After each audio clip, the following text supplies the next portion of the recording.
جب آپ مستقبل کے حوالے سے پریشان ہوں تو نیند آپ سے روٹھ جاتی ہے۔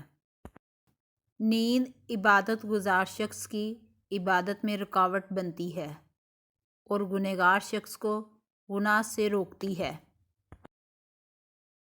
جب ہم پر امید ہوتے ہیں تو پریشانی دور ہو جاتی ہے اور امید کو صبر سے حاصل کیا جا سکتا ہے۔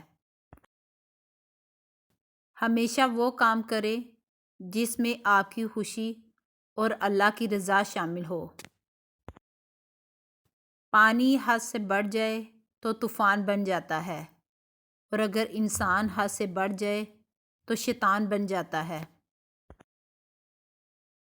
سکون کے لیے ضروری ہے کہ آپ پہلے اپنے اندر سکون پیدا کریں۔ اگر آپ کے اندر سکون نہیں ہے تو باہر کتنا ہی سکون کیوں نہ ہو، آپ پھر بھی بے سکون ہی رہیں گے۔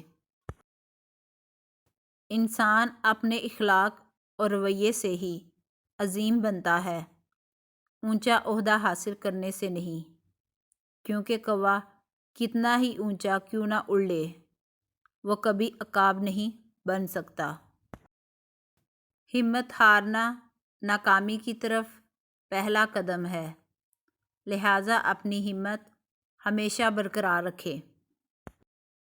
رازدار جتنے کم بناؤ گے دھوکہ بھی اتنا ہی کم کھاؤ گے، کیونکہ آپ کی کمزوریاں ہی دشمن کو طاقتور بناتی ہیں۔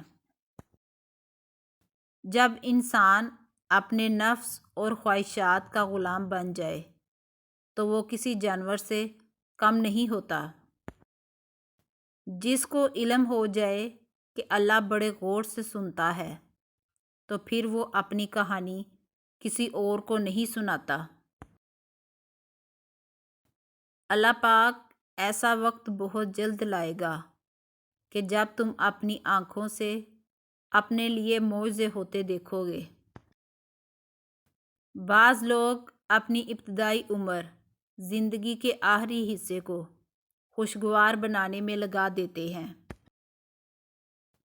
بعض اوقات لوگ اچھا بننے کے لیے اتنے بھی کوشش نہیں کرتے جتنا اچھا نظر آنے کے لیے کرتے ہیں۔